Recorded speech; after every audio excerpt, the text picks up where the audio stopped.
क्या कहा यानी क्यों, इसका उद्देश्य क्या है? देखिए, अंतर्राष्ट्रीय स्तर पर संयुक्त राष्ट्र ने 18 दिसंबर को माइनॉरिटी डे डिसाइड किया है कि पूरे विश्व में अल्पसंख्यक अधिकार दिवस मनाया जाए।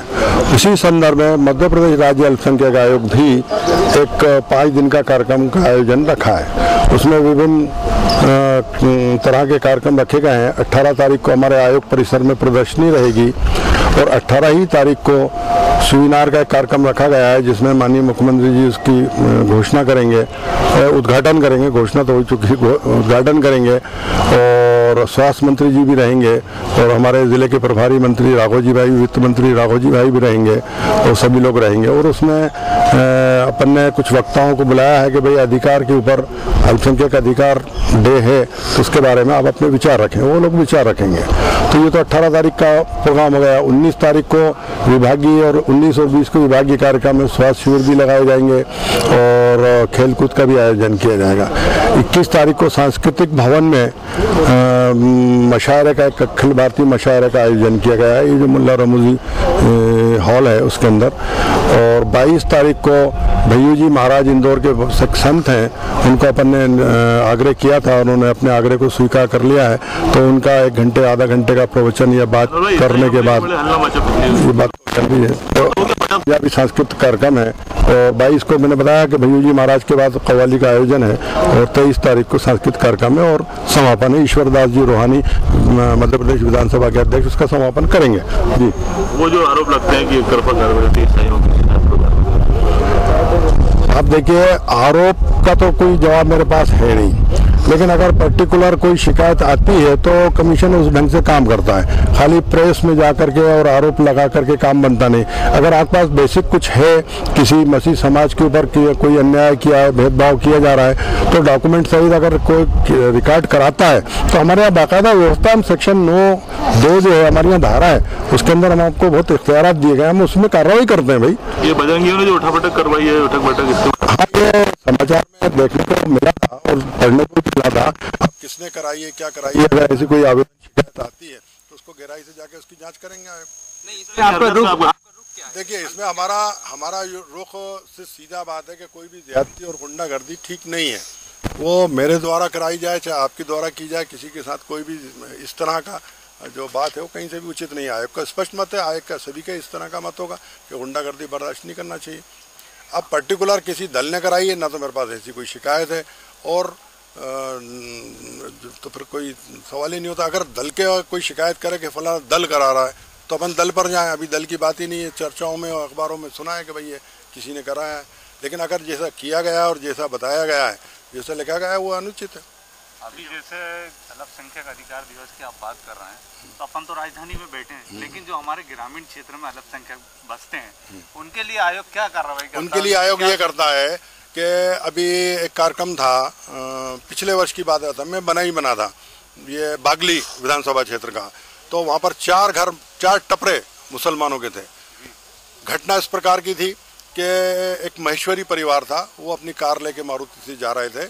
उनके साथ एक मुस्लिम परिवार का, एक अल्पसंख्यक परिवार का बच्चे का एक्सीडेंट हो गया। तो वहाँ के वो प्रभावशाली आदमी होंगे, उन्होंने अपने दबाव बनाया, रिपोर्ट नहीं करोगे, ये नहीं करोगे, वो नहीं करोगे। खैर, वो दबाव में ना आकर के उसकी कंप्लेंट किया। कंप्लेंट करने के बाद उनके ऊपर और ज़्यादा प्रेशर आने लगा, इधर उधर से लोग आने लगे, दबाव। उनका फ़ोन आया, फ़ोन आने के बाद इमीडिएटली मैं मुख्यमंत्री जी की जानकारी में लेके आया। उन्होंने सख्ती के साथ एक्शन लिया। वहाँ के विधायक अपने दीपक जोशी हमारे साथी रहे, उन्होंने वहाँ पर चर्चा करी, तो ऐसा करके समस्या का निराकरण किया और उन लोगों को तकलीफ से निजात मिली। तो इस तरह की समस्या आती रहती है। तो वैधानिक पद पे क्या अल्पसंख्यकों उसका बहुत उद्धार होगा? देखिए, सचेत कमेटी के तो मतलब कोई बात ही नहीं हुई। हम तो ये कह रहे हैं, मुसलमानों का क्या, अल्पसंख्यकों का उद्धार होना चाहिए, तो पूरी दुनिया में होना चाहिए। नहीं, अभी तक जो मुसलमानों का पिछड़ापन, हम तो सच्चर कमेटी में बात कर रहे हैं। अभी आप अल्पसंख्यक आयोग के अध्यक्ष ना होते हुए केवल एक मुस्लिम वृद्धजीवी के नाते हम आपसे ये जानना चाह रहे हैं कि ये जो सच्चर कमेटी की अनुशंसाएं ये हैं, पिछले 50 सालों में कई कमेटियां बनी, अब इसका क्या रहेगा? तो अभी जिसने कमेटी बनाई वही बता सकता है, उसके बारे में क्या कहूँ। नहीं, आपकी भारतीय जनता पार्टी से आप जुड़े रहे हैं, तो आपका क्या स्टैंड रहेगा? आप उस पर विरोध का कारण क्या है? अगर मुसलमानों का इस कमेटी से कुछ भला होता है तो फिर विरोध क्यों? किसका? मुसलमानों का, अगर कमेटी की कुछ अनुशंसाएं लागू होती है उससे मुसलमानों को कुछ भला होता है, फिर भारतीय जनता पार्टी उसको तुष्टिकरण का आरोप लगा कर क्यों आंदोलन चला रही है? या भारतीय जनता पार्टी की बात भारतीय जनता पार्टी से करिए। अब इस वक्त तो मैं आयोग का अध्यक्ष हूँ, लेकिन भारतीय जनता पार्टी क्यों कर रही है तो भारतीय जनता पार्टी का स्पोक्समैन तो हूँ नहीं मैं। हाँ। उसके बारे में तो बता नहीं सकता, लेकिन भला कहीं से भी हो, कोई भी करे, अगर माइनॉरिटीज का भला होता है तो वो मेरा भला है और आयोग का सहयोग है उसको। अभी आप अल्पसंख्यक आयोग के अध्यक्ष के रूप में कार्य कर रहे हैं पिछले 1 साल से, आपको क्या लगता है कि मुसलमानों को जो पिछड़ेपन का कारण क्या होगा?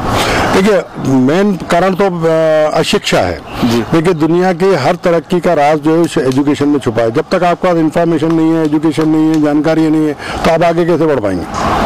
आज मुसलमान का पिछड़ेपन की वजह से ज्यादातर बेचारा छोटे कामों में जाता है, वो अशिक्षा के कामों में जाता है, इसलिए तरक्की नहीं हो पाती। अगर एजुकेशन में वो आगे बढ़ जाता है, उसका परसेंटेज आगे बढ़ जाता है और बौद्धिक विकास हो जाता है, तो वो तरक्की अपने आप खुद कर लेगा, किसी की जरूरत ही नहीं है। इतने साधन है। देखिए, अपने देश में कहीं किसी प्रकार का कोई भेदभाव नहीं है। बैंक काटे पड़े हैं, पैसा बेहिसाब पड़ा हुआ है, कोई इस्तेमाल करने वाला नहीं है, और जो इस्तेमाल करने वाला है वो फायदा ले रहा है, तरक्की कर रहा है, और वो बेचारे अपने टीन ठोक रहेंगे गरीब। तो उसका वजह क्या है? उसकी वजह सिर्फ हम है कि हमने शिक्षा प्राप्त नहीं की। तो साहब, मैं भी अल्पसंख्यक हूँ, मेरा बेटा MBA क्यों है, तो दूसरे अल्पसंख्यक का बेटा MBA क्यों नहीं? इसी देश के नागरिक मैं भी हूँ, उसी देश के नागरिक वो भी है। तो मतलब ये हुआ शिक्षा की कमी हुई ना। पिछड़ेपन का मूल कारण है शिक्षा की कमी, जानकारी की कमी, बौद्धिक विकास की कमी। अल्पसंख्यक आयोग इस विषय में शिक्षा के मामले में कोई कर रहा है, अनुशंसाएं करता है। भारतीय जनता पार्टी के शासनकाल में भारतीय जनता पार्टी की बात तो आप भारतीय जनता पार्टी अल्पसंख्यक आयोग बराबर शिक्षा की अनुशंसाएं करता है। अच्छा। कि इनको इस तरीके से स्कॉलरशिप मिलना चाहिए। अभी हम CM के पास गए थे, हमारे बहुत सारी अनुशंसाएं की है और वो सरकार कर रही है उसमें काम, हम संतुष्ट हैं, कोई दिक्कत नहीं।